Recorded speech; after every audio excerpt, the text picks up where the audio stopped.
fais la pire erreur en achetant ton PC gamer. Et à la fin de cette vidéo, tu sauras comment économiser entre 200 jusqu'à 1000 € sur ta config. Oui, c'est sérieux. Je suis un rat professionnel. Ce PC là avec une RTX 3070 et un Ryzen 7 à l'époque en 2022, au lieu de l'avoir payé 1800 balles, j'ai payé 1100 €.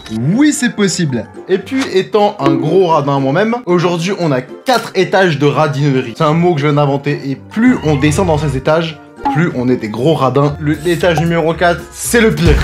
Ça veut dire qu'on va économiser un maximum de blé. Par contre, de la manière dont comment on va économiser, se peut que je me fasse un petit peu taper sur les doigts par certains d'entre vous, mais ça marche. Étage 1, il y a beaucoup de gens, y compris moi, qui ont poussé à ne surtout pas acheter de PC prémonté. Donc un PC prémonté, c'est quoi? C'est, tu vas dans le magasin, t'arrives, tu le prends, tu le ramènes chez toi, tu le branches, et il fonctionne. Et le bon gros problème avec ce genre de PC, c'est qu'assez souvent, le rapport qualité-prix, il est à chier. Le problème avec des PC prémontés, c'est qu'assez souvent, ils ont plein de problèmes, y compris des problèmes de conception. Alors, par exemple, quand on prend des PC qui sont construits par des grosses corporations, comme par exemple Alienware de chez Dell, ou par exemple Acer Predator, bah le problème c'est qu'assez souvent, ils sont construits avec le cul. Oui, littéralement. Par exemple, quand on prend ce PC de chez Alienware, il a un airflow assez moyen quand même. Avec une 4080 et un i7, je pense que ça doit être un bon petit four dedans, tu peux bien faire cuire des steaks. Et aussi, t'as assez souvent un bon gros problème, c'est qu'il coûte super cher et le rapport qualité-prix, il est à chier. Par exemple, quand on prend cette config de chez HP, est-ce que c'est vraiment rentable? Je doute parce que j'ai réussi à faire la même config pour 900 balles de moins. Bon. Donc, les PC pré-built, sayonara, te vas a casa. Après, t'as des PC prémontés qui sont faits, eux, par des petites entreprises. Comme par exemple Memory PC ou FlowUp des French Hardware. On va commencer par FlowUp et toutes les entreprises françaises ou des PC sur Amazon. Ils sont un petit peu près tous les mêmes. Le problème, c'est qu'ils ont un rapport qualité-prix qui est...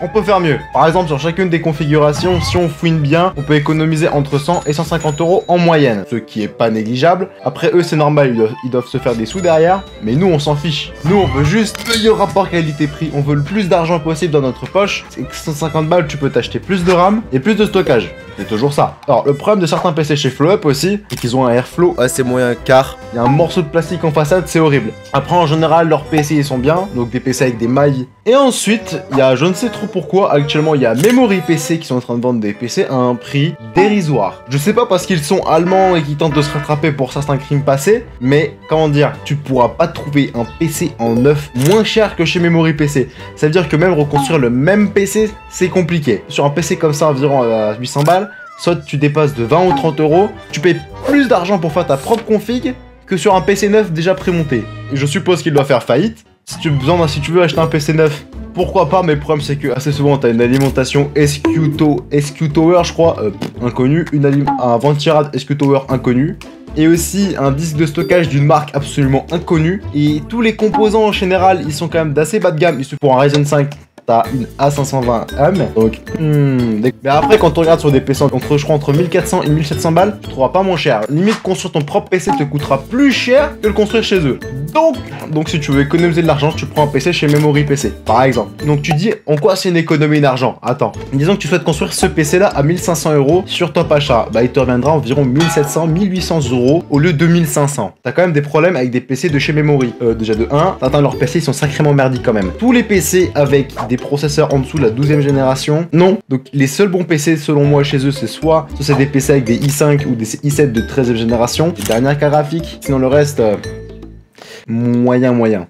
Déjà de base, si tu achètes un PC sur Top Achat, en moyenne je t'ai fait économiser 300 balles. Donc moi je dis déjà là, ça mérite un abonnement et un pouce bleu. Merci beaucoup. Mais tu penses que c'est que ça?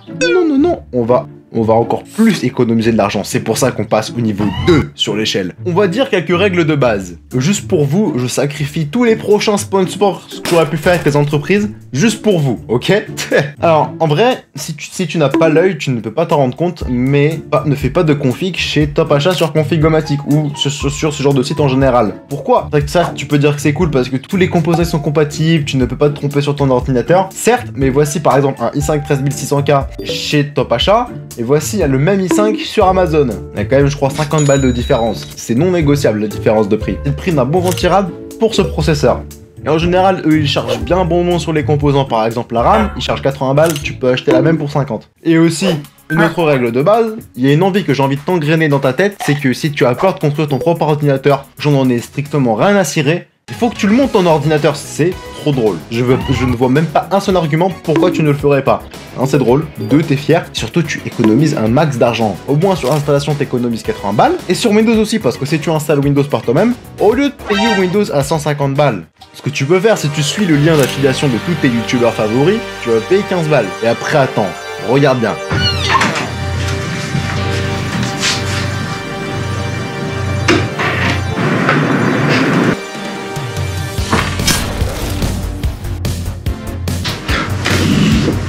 Et ensuite, tu peux prendre donc tous tes composants, tu les prends sur Amazon ou soit avec une combine extrêmement compliquée que je te raconterai un petit peu plus tard. Là, l'optimisation rapport qualité-prix sera atteinte. Tu pourras pas faire mieux. Par contre, ça comporte un petit risque quand même. Et là, on niveau 3 sur l'échelle. Déjà de 1, donc tu as compris, si tu montes ton ordinateur par toi-même, tu vas économiser pas mal d'argent. Et puis là, je vais te dire des choses que moi, personnellement, je ferais, mais que je peux déconseiller à certains pour plusieurs raisons. Par exemple, au lieu de prendre la DDR5, tu passes sur la DDR4. 1, ça coûte moins cher. Par contre, ton PC, il risque d'être moins améliorable au fil du temps. Alors, j'aimerais clarifier un truc. Tu penses changer certains de tes composants d'ici 1 an ou 2, peut-être ce serait mieux de prendre la DDR5. Si tu fais partie des 3/4 des gens qui ne touchent pas leur PC en 5 ans, pars sur de la DDR4, ça te suffira largement. Parce que certes, en moyenne, si tu passes de la DDR5 à la DDR4, tu vas économiser en moyenne de 100 jusqu'à 200 € dans les cas les plus extrêmes. Oui, beaucoup de gens qui m'ont tapé dessus, mais c'est pas grave, je rétorque, bam. Ne prends pas de water cooling. Alors certes, c'est très esthétique, mais du moins c'est un des petits budgets comme par exemple 1200 balles. Non, tu pars sur un ventirad, ça marchera très bien. Je suis carrément parti chercher un hibou qui va me protéger. Je vais le poser ici. Cette technique est tellement puissante qu'il se peut que tu délires de la manière à quel point tu vas économiser de l'argent. Le fait qu'il y a de faire le plus délirer, c'est de sa simplicité. En même temps que c'est un petit peu plus chiant et long et que j'ai l'impression que personne ne fait. Je n'ai jamais entendu qui que ce soit faire ça. Technique Dora level 1 milliard, c'est d'acheter des composants d'occasion. Alors, waouh, je suis en train de me faire assaut. On se calme. Je sais que ça paraît banal, mais j'ai l'impression que personne ne fait ça. Mais il y a une technique quand même pour faire ça, parce que tu ne fais pas ça n'importe comment. Les composants pour lesquels tu peux principalement faire ça, je pense que c'est pour la carte graphique, les boîtiers, puis c'est tout. Alors, ça dépend des périodes, parce qu'à l'époque, un an, quand moi j'ai acheté mon PC, tu pouvais acheter des bons processeurs à des bons prix avec des cartes mères et tout ça. Maintenant, actuellement, c'est plus trop possible. Pour l'instant, le marché, il est assez desséché. Donc, tu dois tourner sur 4 sites. eBay, Amazon, Rakuten et Cdiscount. Et tu tournes, et tu tournes, et tu tournes, et tu tournes. Par exemple, moi, j'ai acheté ma carte graphique sur eBay. J'ai acheté ma carte mère et mon boîtier et mon water cooling sur Amazon. Mon SSD, mon processeur sur Rakuten. Il est venu, il marche très bien. Sur Cdiscount, j'ai rien acheté. Mais assez souvent, il faut bien tourner sur ces 4 sites-là. Et tu compares à chaque fois. Par exemple, disons que moi, je veux acheter un Ryzen 7 5800X. Sur eBay, il va me coûter 250 balles. Et encore, s'il y en a. Sur Rakuten et sur Cdiscount, hors de prix. Alors que quand tu regardes sur Amazon, 200 balles. Achat direct. C'est vrai que tu peux dire, ouais, mais si la carte graphique elle est cassée, oh, si les processeurs dans le pin ils sont cassés, alors une carte graphique, la probabilité qu'elle soit cassée est assez faible si tu achètes chez le bon revendeur. Déjà de 1, tu regardes si la carte graphique est en bon état. Tu essaies de voir l'âge du compte, même si ça veut pas forcément tout dire, parce que par exemple, moi j'ai acheté mon PC, le mec il venait à peine de créer son compte, pas de problème, je l'ai reçu, il fonctionne très bien. Il faut que tu fasses assez attention, mais si tu achètes bien, c'est là que je vais me faire taper, je vais carrément poser le hibou sur le microphone. Donc là, tu le vois bien. Saint Hibou, protège-moi des haters. Acheter les derniers composants, ce n'est pas forcément utile. Par exemple, disons que tu achètes un i5 13700K, sa RAM, sa carte mère, t'en auras pour 600 balles. Voici par exemple les prix comme tu peux voir sur Amazon.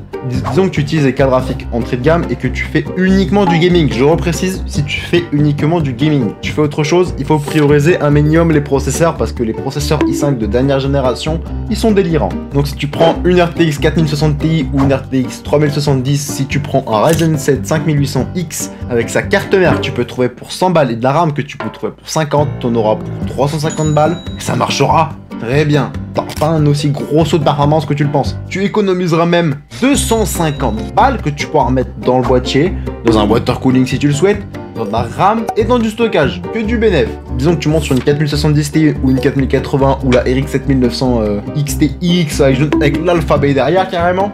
Là, ça se négocie. Par contre, si c'est un saut en budget, c'est non négociable. Si tu veux jouer en Full HD, tu peux partir sur une machine à 900 balles et tu en auras une excellente. Enfin, disons que tu veux jouer en 2K avec une bonne machine selon moi, tu passes de 900 à 1600, 1700 balles. Pourquoi 4070? C'est un gros saut. Et puis, donc tu veux faire de la 4K, là il faut partir sur une machine à 2500-3000 balles. Ça fait putain de cher.